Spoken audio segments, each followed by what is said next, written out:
अखिल जगस्वामी साप सदा शिव मल्हारी मणिमल्ल संहारक ऐश्वर्य प्रदाता शक्तिदाता जय दुरी गणाधीशित आदिरुद्र श्री मातंड भैरवा।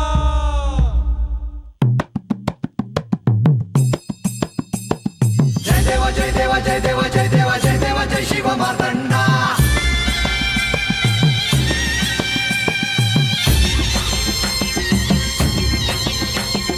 जय देव जय देव जय देव जय देव जय देव जय शिव मातंडा। हरिवर्धन मल्हारी तुझी प्रचंडा। अगडदुम नगारा सोन्याची जेजुरी देव गेले जेजुरा निळा घोडा। अगडदुम नगारा सोन्याची जेजुरी देव गेले जेजुरा निळा घोडा। पावने तोडा कमरी कर पटा बिहिर मस्तकी तुरा। खोबऱ्याचा कुटका भंडाऱ्याचा भडका बोल हंकारा सदानंदाचा येळकोट सदानंदाचा येळकोट। जय देव जय देव जय देव जय देव जय देव जय शिव मातंडा। जय देव जय देव जय देव जय देव जय देव जय शिव मातंडा। हरिवर्धन मल्हारी तुझी प्रचंडा। जय देव जय देव जय देव जय देव जय देव जय शिव मातंडा। हरिवर्धन मल्हारी तुझी प्रचंडा।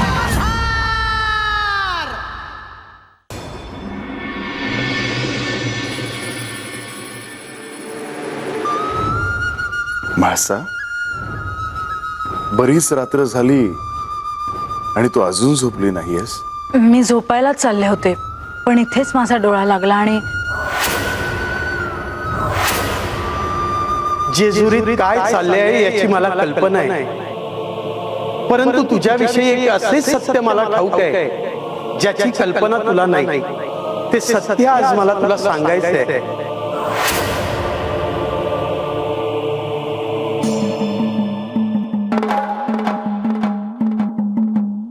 मला पडलेल्या स्वप्नाबद्दल मी यांना विचारावं का? बाबा स्वप्नात जे म्हणाले ते सत्य तर नसेल ना?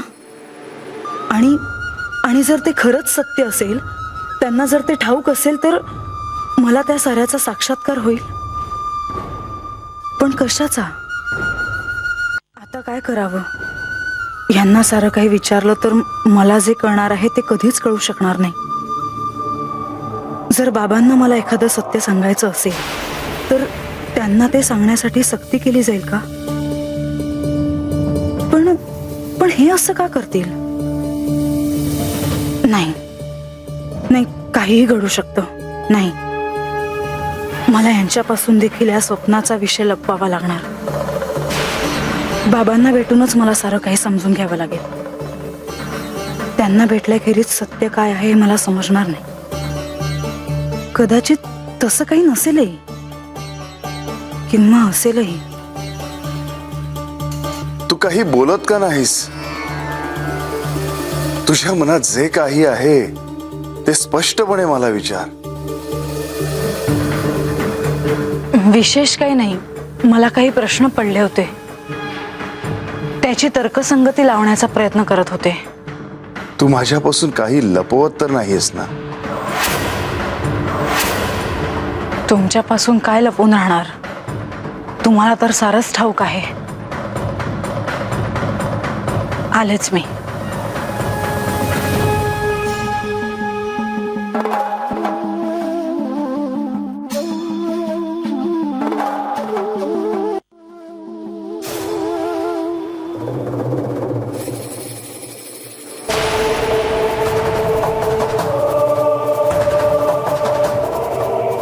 काय झालं देवी? अंतपुरापासून इथे येईपर्यंत तुम्ही काहीच बोलला नाहीत। मला काही बोलायचं नाही। देवी, तुम्हाला काय वाटतं आहे मी समजू शकतो देवी। नाही, तुमच्या लक्षात येत नाही किंवा तुमच्या लक्षात येऊनही तुम्ही दुर्लक्ष करता आहात। काय झालं आहे देवी? तुम्ही याआधी कधी असं बोलला नाही। क्षमा असावी. बोला. म्हाळसाचा राग आता मला पाहवत नाही. मला त्यांचं दुःख समजतं आहे, परंतु त्यात श्री खंडेराय आणि बानू या दोघांचीही काय अवस्था होते आहे हे आपण पाहतो आहोत. आता विलंब नको. त्या दोघींना त्यांच्या मूळ रूपाचं स्मरण आता व्हायलाच हवं. परंतु ते आपल्या हातात नाही देवी. मग विष्णू लोकात जाणं हे माझ्या हातात आहे. परंतु आज हे असे का देवी? कारण मला त्या तिघांचंही दुःख पाहवत नाही. परंतु त्यांनी ते स्वीकारले आहे आणि त्यांच्या सहाय्यासाठी आपण इथे आहोत. लवकरच नवरात्र येणार आहे. तोपर्यंत जर त्यांना आत्मज्ञान झालं नाही तर मी विष्णू लोकात निघून जाईन आणि तुम्हालाही घेऊन जाईन. देवी पण मला काही एक ऐकायचं नाही. परंतु देवी आपण आत येऊ का? मी नंतर येतो हवं तर. थांबा मुनिवर, आत या. नारायण नारायण, तुम्ही कोणत्या तरी चिंतेत दिसत आहात. मुनिवर, म्हाळसा आणि बानू यांना त्या कोण आहेत हे लवकर कळायला हवं की नको? कळायला हवे. मुनिवर, त्यासाठी आपण अधिक प्रतीक्षा करायला हवी की नाही? खरं तर प्रतीक्षा करण्याची वेळच येणार नाही. म्हणजे काही नाही. मी तुम्हाला सांगून ठेवते, जर नवरात्रापर्यंत काही घडलं नाही तर मी इथे थांबणार नाही. देवी,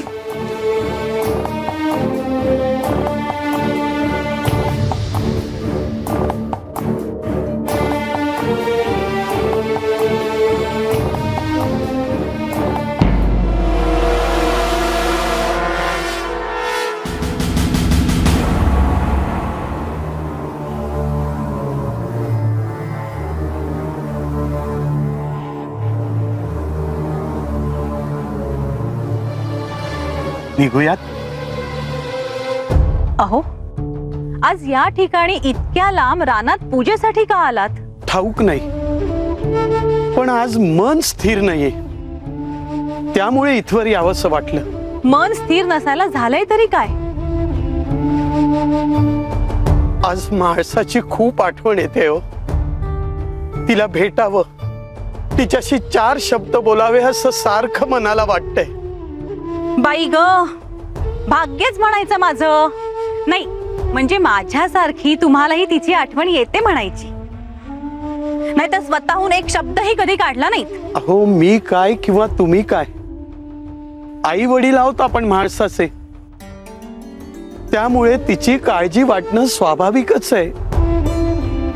पण आज का कुणास ठाऊक सारखं जेजुरीला जावं आणि म्हाळसाला भेटावं असं वाटतंय हो.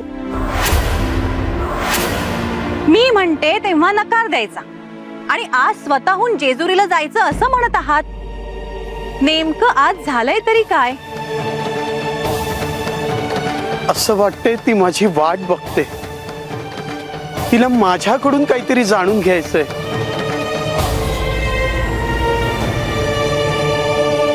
मी महादेवांची अर्धांगिनी पार्वती. महादेवांशी माझा विवाह झाल्यावर मी कैलासात आले. तिम्माशेठ, तू जे पाहिलंस, जे ऐकलंस ते सत्य आहे. तेव्हा म्हणजे माझी म्हाळसा साक्षात पार्वती आहे? होय. तुमच्याकडून काय जाणून घ्यायचं आहे तिला? अहो, मी काय विचारते आहे? काही नाही. तुम्ही माझ्यापासून काही लपवत तर नाही ना? काही नाही हो. मला वाटतं आपली पूजा आटोपली आहे, तेव्हा आता आपल्याला निघायला हवं. मला असं का वाटतंय की तुम्हाला अशी एखादी गोष्ट ठाऊक आहे की जी तुम्हाला मला सांगायची नाही? तसे काही नाही हो. मला म्हाळसाची आठवण झाली. तिला भेटावेसे वाटले, बोलावेसे वाटले, इतकंच. मी जाणते तुम्हाला तिला नेमकं काहीतरी सांगायचं आहे, पण तुम्ही ती गोष्ट माझ्यापासून लपवून ठेवत आहात. पण एक ना एक दिवस मी ते जाणून घेईनच.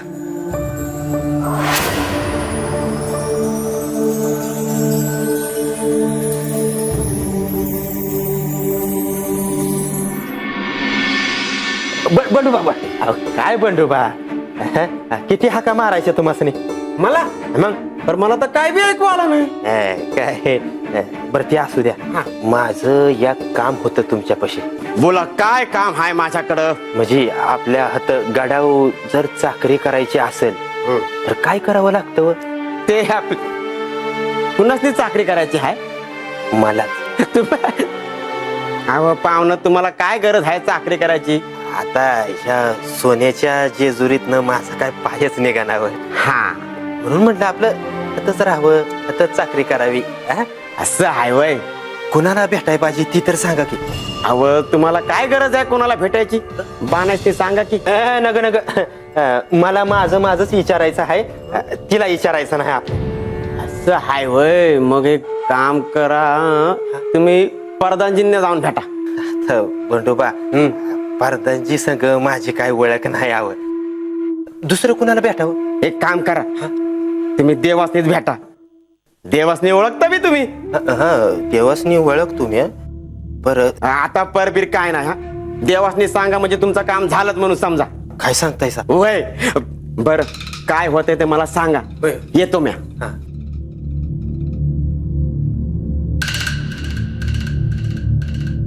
देवासनी सांगायचं म्हणल्यावर जरा विचार करावा का? काय ग, काही बोलत नाहीयेस तू? मला आज खूप आठवण येते आहे नेवासेची. बरेच दिवस झाले अक्का आणि अण्णांची काही भेट नाही, त्यांचा काही संदेश नाही. काल मी जेजुरीगड पाहत होते. माझा डोळा लागला आणि माझ्या स्वप्नात बाबा आले लतिका. आणि ते मला म्हणाले की त्यांना माझ्या गतजन्माविषयी ठाऊक आहे.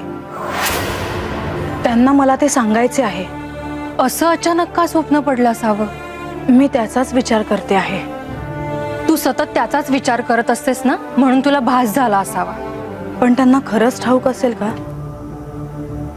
ते त्यांची भेट झाल्यावरच कळेल. पण म्हाळसा, जर त्यांना ठाऊक असतं तर त्यांनी तुला सांगितलं असतं. त्यांनी तुझ्यापासून का लपवलं असतं?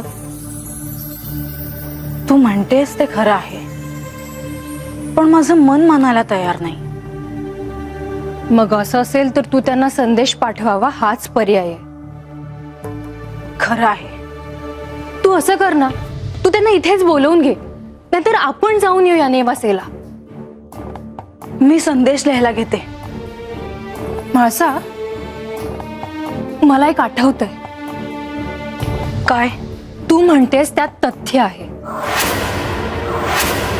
कशावरून?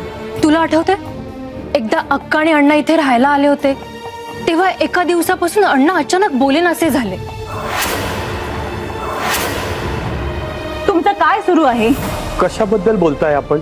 हेच, एकटेच बसलेले असता, डोळ्यात पाणी आणता, कुणाशीच काहीच बोलत नाही. हो, आणि बाबा यांना भेटून आले होते. त्यांच्यात असं काहीतरी घडलं आहे जे कोणालाच ठाऊक नाही. मी संदेश लिहायला घेते.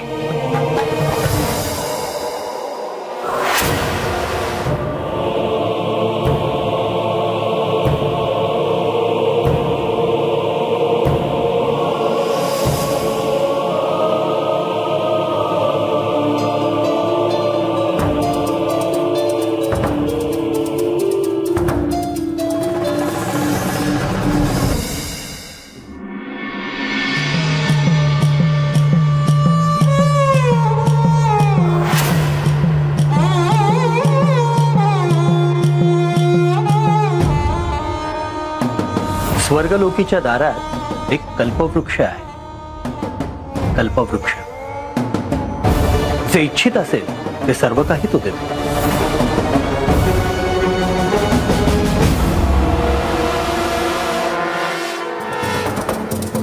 बा, अरे तू कवा आलास?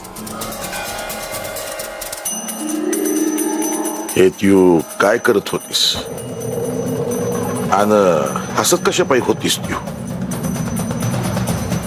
अरे ते काही नाही. ए बानू,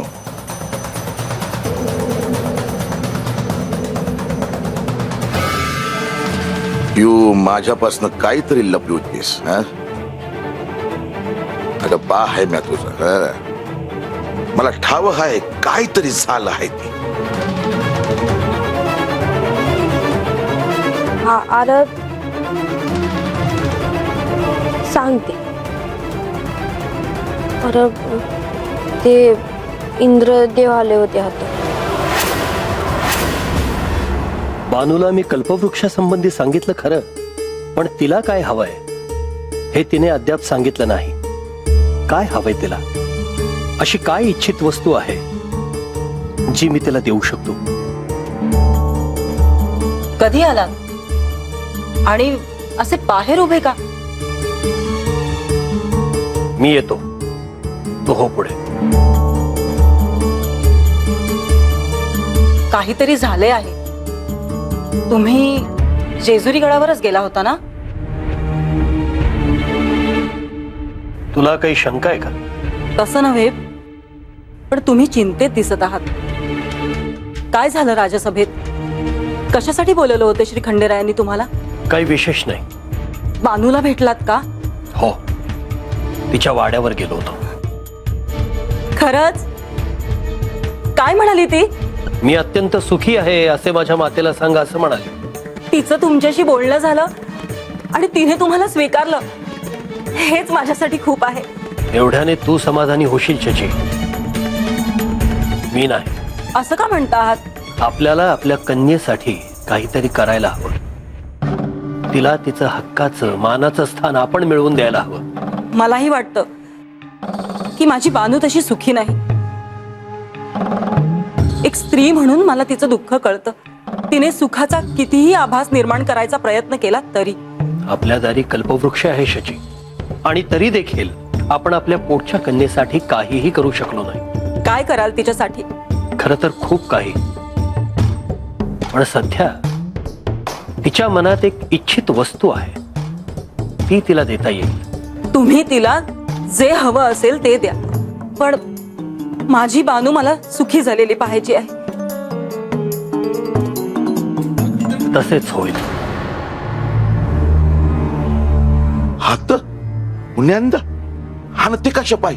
स्वर्गामध्ये जाण्या अगोदर मला भेटायला आले होते. मला आशीर्वाद दिला आणि गेले. होय का? ए बानू, अगं बा आहे म्या तुझा. या हातानं तुला लहानाची मोठी केली आहे म्या. अगं तुझ्या डोळ्यात दिसतंय की तू माझ्यापासून काहीतरी लपवती आहेस. नाही बा. अरे म्या कशा पाय असं वागू? हे मला काही ठाव नाही. पण तुला एकच सांगतो बघ, तुझा जन्म तर स्वर्गामध्ये झाला, पण देवासंग तुझं लगीन व्हावं म्हणून तू रानामध्ये मला सापडलीस, आणि तेच तुझ्या भाग्यात होत.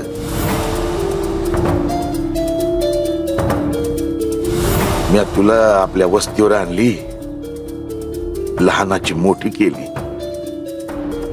हे समज करत असताना तुझी देवावरची श्रद्धा तशीच होत.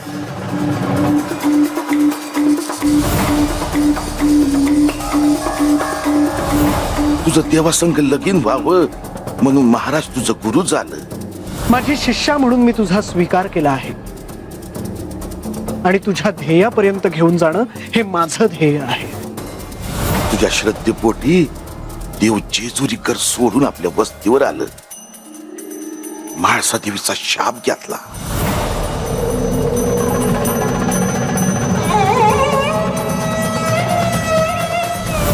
देव आपल्या वस्तीवर राहिलं, आपल्या घरात चाकरी केली त्याने.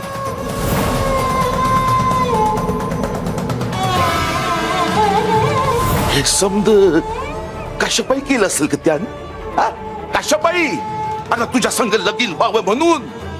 तर स्वर्गात असती तर हे समजा झालं नसतं होय. अरे स्वर्गात काय आणि वस्तीवर काय ग? तुझी श्रद्धा तुझ्या कामी आली असती, तेच तुझ्या भाग्यात होतं आणि तसंच झालं बघ. बा अरम्यात तुझ्याशी खोटं कशापायी बोलू? खरं माझं देवांसंग लगीन झालं आहे, जन्माचं सार्थक झालं आहे माझं. मी इंद्रदेवासनी म्हणले का मला देवासंग बोलायचं आहे, त्यासनी भेटायचं आहे. पर त्यासनी भेटावं आहे का देव आता पंधरवड्यातनं दोनदाच मला भेटतात. अरे देवांचं राजा आहेत ते, आणि माझं बा बी आहेत. म्हणून ते मला म्हणले का तुझ्या सुखासाठी तुला काय हवं ते माग. आणि तू मागितलीस होय ना? अगं बानू, देवासनी मिळवण्यासाठी तू नगती वाट ठरवूस. अगं तुझी भक्तीच पुरेशी आहे. असं काय बी करू नकोस की त्यासनी या समत्याचा त्रास होईल. तुला परत एकदा सांगतो, अगं बा आहे म्या तुझा. तुझ्या डोळ्यात बघून मला समजते तुझ्या मनात काय चाललंय ते. आणि मला ठाव आहे की तू इंद्रदेवांकडे काहीतरी मागणं मागितलं आहेस. तुला ते मला सांगायचं नाही आणि म्या तुला ते विचारणार बी नाही. तुझ्या भल्यासाठी हे समज सांगतोय, हे ध्यानात ठेव म्हणजे चाल.